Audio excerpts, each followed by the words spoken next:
नमस्कार। आइए सुनते हैं उभरती हुई लेखिका साधना द्वारा लिखी हुई कहानी अनोखा प्रस्ताव। शिव एक साइकिल मैकेनिक था। पूरे महीने मेहनत करने के बाद भी वह गुजारे लायक नहीं कमा पाता था। इसी पैसों की तंगी से तंग आकर उसकी बीवी मीना ने उसे छोड़कर किसी और से शादी कर ली थी। वो एक बड़े व्यापारी का ड्राइवर था। मीना उनके 2 साल के बेटे को भी अपने साथ ले गई थी। इस बात को अब पूरे 2 साल हो चुके थे। इन 2 सालों में कोई भी रात ऐसी नहीं गुजरी थी जब वो अपने बच्चे के लिए ना रोया हो। दिन भर के काम की थकान वो ऐसी ही रात को अपने बच्चे की यादों में खोकर उतारता था। जब भी उसकी अपने बच्चे से मिलने की तड़प बढ़ जाती, वह मीना के पास जाकर गिड़गिड़ाता, मगर वह उसे बच्चे से मिलने नहीं देती थी। कहती, जब बहुत सारा पैसा कमा ले तभी मिलने आना बच्चे से। एक दिन बच्चे का जन्मदिन था। वह उससे मिलने गया, मगर उस दिन भी हर बार की तरह मीना ने उसे दरवाजे से ही लौटा दिया। उस रात उसके साथ साथ आसमान भी बहुत रोया। भगवान को कोसा, शिकायत की उनसे, कोई चमत्कार होने की दुआ मांगी। अपने इस दुख में वो लड़खड़ा गया और पूरी रात सड़क पर ही पड़ा रहा। सुबह उठा तो बारिश बंद हो चुकी थी। तभी उसकी नज़र अपने पास पड़ी एक लॉटरी की टिकट पर गई।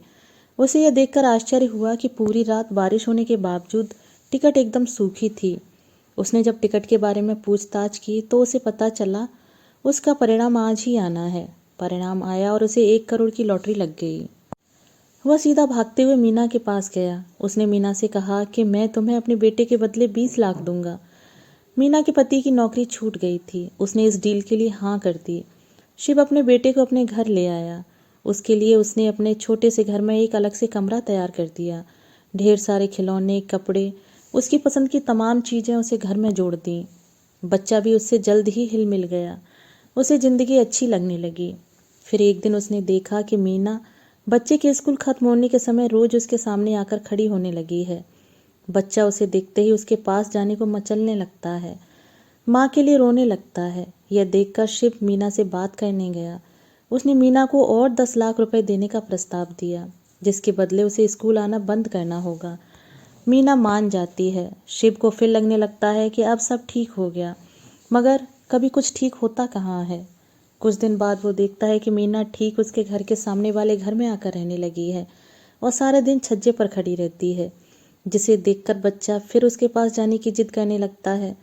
शिव दोबारा मीना से बात करने जाता है और उसे और 10 लाख रुपए देने की बात करता है, जिसके बदले उसे वो घर छोड़कर कहीं और जाना होगा। मीना 10 की जगह 20 लाख मांगती है। शिव अपने बच्चे के मुंह में उसे हाँ कर देता है। मीना वो जगह छोड़कर चली जाती है। शिव को फिर लगने लगा कि सब कुछ ठीक हो गया है। अब उसके पास सिर्फ 30 लाख रुपए बचे थे। कुछ दिन तक ठीक चलता रहा, लेकिन एक दिन अचानक बच्चे को अपनी माँ की याद फिर से सताने लगी। शिव ने उसका मन बहलाने की लाख कोशिश की, मगर वो अपनी माँ के पास जाने की जिद छोड़ ही नहीं रहा था। शिव उसकी जिद देखकर एक बार उस पर ऊंची आवाज में चिल्ला भी पड़ा। उसके इस तरह चिल्लाने से बच्चा डर गया और बीमार हो गया। 3 दिन इलाज के बावजूद उसका बुखार नहीं उतरा। शिव से उसकी हालत देखी नहीं जा रही थी। बहुत सोचने के बाद वो उसे लेकर मीना के पास गया और कहा कि बच्चे को मुझसे ज़्यादा तुम्हारी ज़रूरत है। मैं इसकी याद में जीवन भर तड़प सकता हूँ, मगर इसको इस तरह नहीं देख सकता। मीना यह सुनकर मुस्कराई और बोली कि तुम डील तोड़ रहे हो, इसका हर्जाना देना होगा तुम्हें। उसने और 20 लाख रुपए की मांगे। शिव ने उसकी बात मान ली। फिर जैसे ही वो जाने लगा तो बच्चे ने उसका हाथ पकड़कर पूछा कि आप कहाँ जा रहे हैं? आप यहाँ रह नहीं सकते। यह सुनकर शिव का मन भर आया। उसने मीना से कहा कि वो उसे अपना नौकर बनाकर रख ले। 2 टाइम खाने के अलावा और उसे कुछ नहीं चाहिए। वो बस अपने बच्चे के पास रहना चाहता है। मीना ने इसकी भी कीमत मांगी। शिव ने बाकी बचे 10 लाख भी उसे दे दिए। फिर जैसे ही वो अपने बच्चे से बात करने लगा, मीना ने यह कहते हुए उसे दूर कर दिया कि घर के नौकर होकर तुम मालिक के बच्चे के इतने करीब कैसे जा सकते हो। शिव को इस बार अपनी पूरी दुनिया अपनी आंखों के सामने ढहती हुई नजर आई।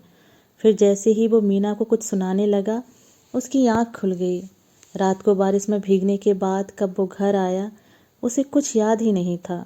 वो उठकर काम पर जाने की तैयारी करने लगा। वैसे ही आज उसे उठने में देर हो गई थी। दोस्तों, अभी आप सुन रहे थे साधना द्वारा लिखी हुई कहानी अनोखा प्रस्ताव।